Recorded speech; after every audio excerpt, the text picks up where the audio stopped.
Yo, what up, y'all? Welcome back to another Punch Out reaction video. This time we're going to be checking out a YouTuber by the name of New Frame Plus and their breakdown of the animation of Punch Out for the Wii. Now, we all know that game has some crazy animations, but I'm sure this person is going to be able to break that down on a level that even we probably didn't realize. Let's go ahead and check this one out. Yeah, buddy. Hey everybody, and welcome to New Frame Plus. My name is Dan, and I've been a professional animator in both film and games for over 8 years. This is going to be a series all about the animation in video games. Today, I want to look at the gameplay animation in a personal favorite of mine, Punch Out for the Wii. As well. But before we get to that, we should probably go over some game animation basics. Specifically, what makes animating a game different from animating a film? You see, creating animation for a video game comes with some unique challenges, and almost all of them have to do with interactivity. When making animation for a film, the animator has the luxury of knowing exactly where the camera's gonna be. They know where their shot fits into the larger story. Yeah, and it's just a still frame, image. They know what the characters video games have cameras need to be doing in the shot, and you have to their move goal around. is to craft performances with as much personality, visual appeal, and emotional sincerity as they can within that relatively controlled space. That's simple compared to a video game. There's just more at making play. Animation for a game, unless you're working on a cutscene, you've got to factor in the player, and that changes everything. Yep, Does absolutely. the player have control of the camera? If so, you're going to have to make sure that your animations read clearly and look good from any angle. Any angle, and exactly. Unlike in film, where you'd be crafting and honing a specific character performance for each shot, in a game, the player is probably controlling that character, so you've got to build a large suite of animations, factoring in every single action the character might do. Standing, Link has some of the best animations in Wind Waker, but I've still not played the HD version. I do have that game. Attacking, getting hit.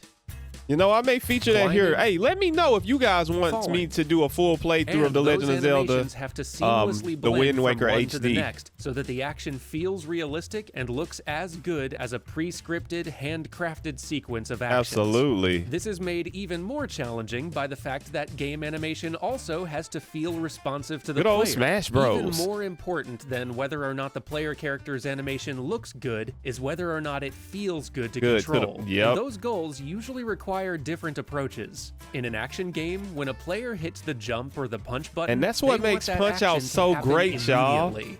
The input, the animation, the animator often has to truncate or even completely eliminate the time it would take the character to realistically wind up for a punch or a big jump.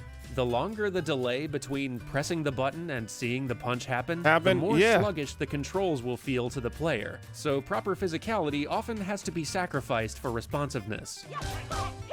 Oh, Punch Out so responsive. All of that to say, animating for games is pretty complicated, and making game animation that both looks and feels good is hard.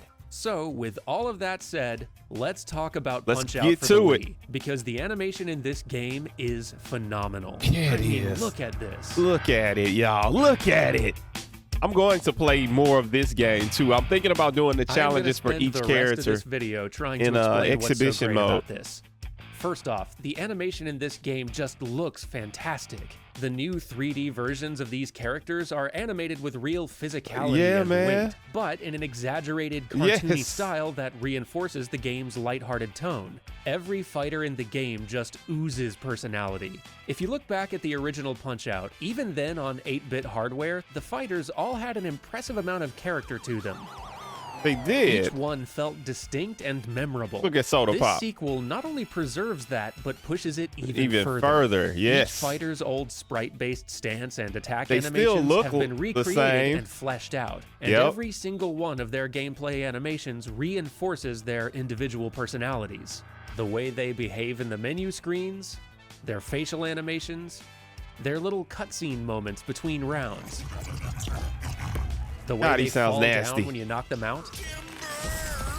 The way they get back up on their feet. The devs put a lot of work into this game, y'all. There in this menu, waiting for you to choose your opponent. Every character is distinct, and every animation is informed by their broad, over-the-top personalities. Super Macho Man! And the thing that I really love about this is that each of those personalities are sold almost exclusively through animation.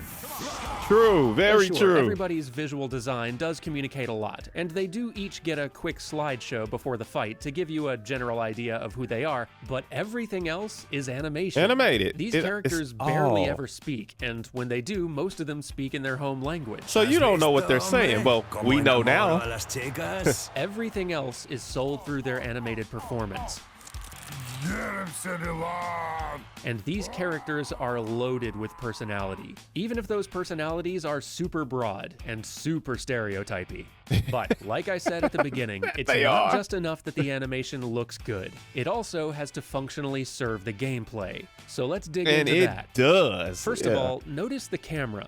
It's almost always locked behind the player character during the fight and out of the player's control. This is pretty standard for a Punch-Out game, but it gives the animators some huge advantages. Because they know where the camera's going to be at any given moment, they have the unique benefit of being able to animate to that camera, making each fighter's attacks look as appealing and as clear as possible from that one angle. I love that about that game, y'all. Like, you can clearly see what they're going to do when he dodges.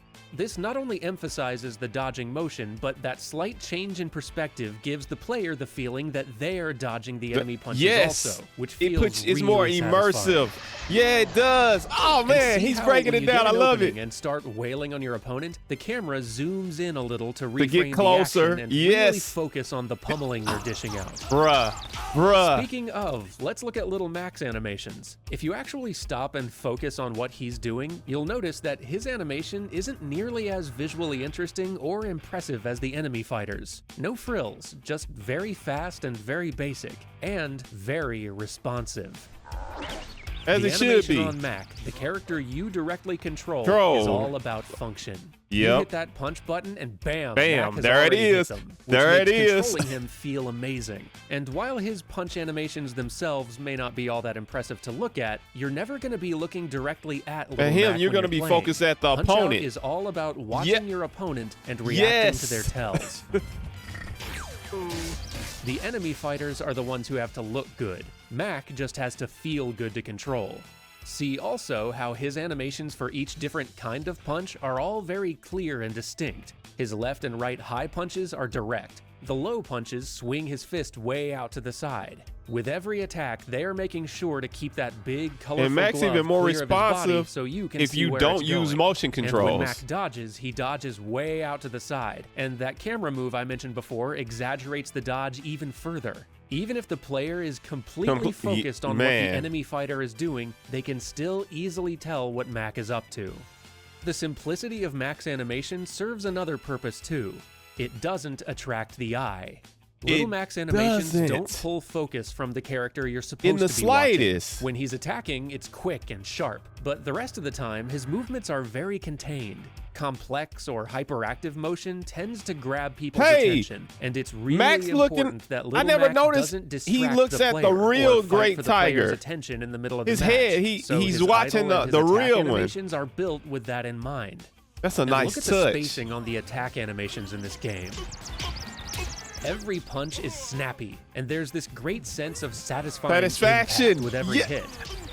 I love this game, Let's frame by frame I cannot get enough of Punch-Out. Look at how his attack animations favor the moment Everything right after about impact. that one is perfect. Punch-Out for the Wii is just perfect to me. But then his fist connects, and it just sticks there for a moment. And the enemy's reaction to the hit does the same thing. It snaps to that reaction pose and then hangs there. Hangs there for a little bit. He's like, the character snaps back into and his then he comes back in. Yes. Played at full speed, favoring the moment after impact gives each punch this amazing sense of power that is just so satisfying. Man, he's thorough with this, y'all. He's hitting the nail on the head with what he's saying. Like, it's all accurate. The game, man, it's great, y'all. We know this. Heavily favoring that moment after the hit to really sell the impact of the punch. On their most devastating attacks, everything in the game will even slow down for a second to really make that hit feel painful. Ooh, like it's so devastating. But there's one very important difference between the timing of their attacks and the timing of max punches. Max swings are instantaneous on button press, giving only a couple frames to the anticipation wind-up before throwing the punch. But the enemy fighter attacks favor the moment after the hit and the moment before throwing the punch. This is super important. Because that's how you get the star punches too. Before the attack that tells the player what their opponent is about to do and gives them a split second to react. Yes. Look at this attack for Disco Kid, one of the early fighters. Yep, you can either dodge or try to intercept it. He holds there for nearly but that's how you know, because of the pause basically there. Then swings. And if he connects, bam, everything slows down to sell the power of that hit. As you get further into the game, those anticipation wind-ups are going to get shorter and shorter, forcing you to react even faster. Even quicker. And some fighters will even start to have wind-ups with significantly different timing to throw you off. Yes, they do. But they'll always have that wind-up moment, the tell before the attack itself. Actually, there is one scenario where Little Mac gets that wind-up anticipation for a punch of his own. You know where? Star punches. The star punch, yes. Those are the biggest attacks you have. You take this huge wind-up for almost a full second. The camera zooms in. You get just enough time so you can to see get your the opponent's full face go all, impact when they get hit. And then boom! Huge hit. Right in the kisser. Mac hangs in that punching pose for another second. Your opponent reels with the impact. It feels amazing. Like you finally landed one of those devastating power hits your opponents keep throwing at you. But there's another thing that I adore about the animation in this game. It's not just that it looks fantastic and feels great to play. The animation in Punch-Out for the Wii manages to take the sprite animation that we're all familiar with from classic 2D Punch-Out and fully realizes it in 3D in a way that is completely recognizable, visually appealing, and physically believable. As an animator, that blows my mind. Every fighter's classic moveset has been recreated and expanded upon, and the new animation gives real physicality and weight to all of those classic attacks, tells, and quirks from each character's 8 or 16-bit incarnation. Piston Hondo's eyebrow twitch before he jabs? He still has it.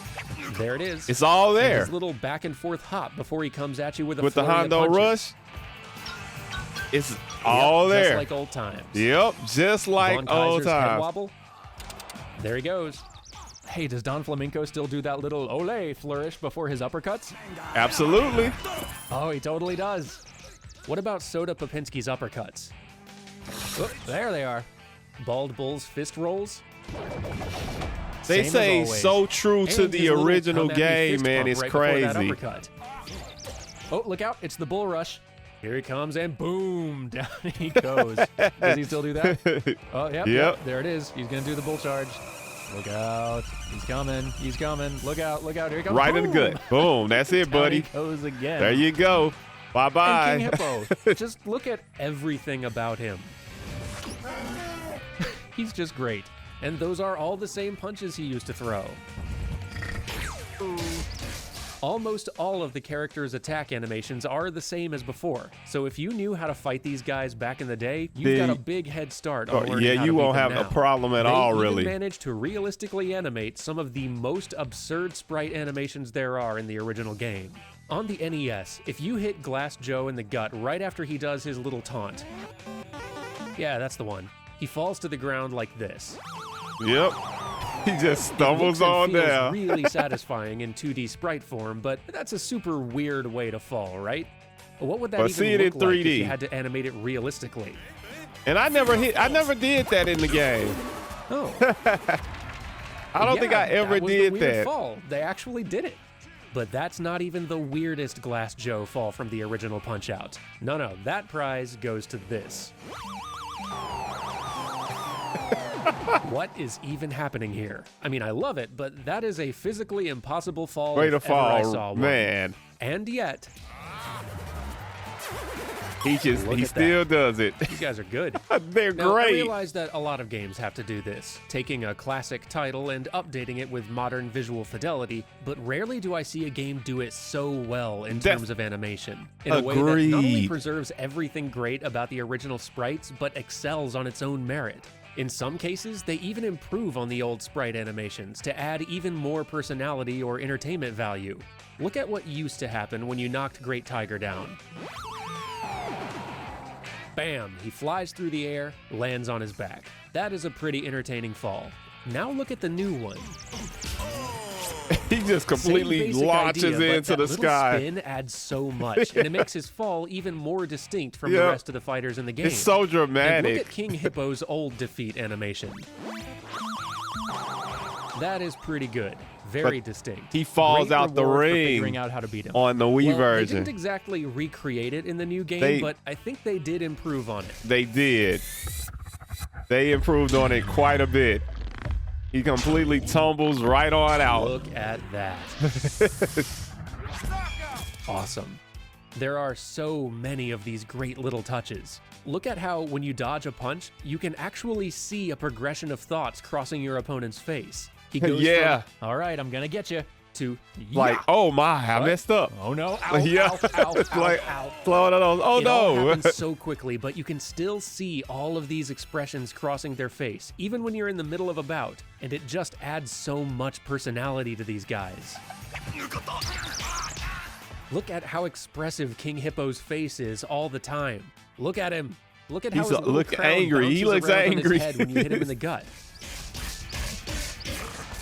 Look at how... Wait, this move's different. What? Oh, no. That... Oof. Yeah, you gotta jump back. Gotta dodge back on that one. With character animation that looks this good with so much personality. It's got so much style, y'all. So well for the gameplay. Yeah, this man. This is a success that other games should aspire to. Next Level Games animation team, my hat is off to you. You folks created something exceptional. They did. They did I indeed. hope this has given you a general idea of how game animation works. And I really hope that you've enjoyed this bit of animation nerdery because there's a lot more of it coming. If that sounds good to you, then hit this button to subscribe, or click here to check out my video on the first-person animation in Overwatch. I've got a lot of episodes in the works already, but if there's a particular game with... Hey, look, he did such a superb job. I'm going to plug him and say, hey, you should definitely go over there if you're not already subbed to his channel, but don't forget to sub to mine now. Don't forget that. Show me some love also. But everything he said and what he covered about the game was dead on. Punch-Out for the Wii does an exceptional job at recreating what they originally did on the NES in 8 bits. You know, it took all of that and recreated, fully realized it in 3D and amplified it. And it's great. I love that game. That's why I feature so much Punch-Out here on the channel. So no matter how much I may deviate and start putting other things here, you can rest assured there will still be more Punch-Out content. And with that said, I'm out, y'all. I hope y'all enjoyed this video, and I'll see you on the next one. But go check some of my other stuff out. It's a lot, especially in my Punch-Out playlist. You can definitely go binge it. You know, it's so much Punch-Out content, and there's so much being added to it. You know, but until next time, I'll see y'all on the next video. Peace.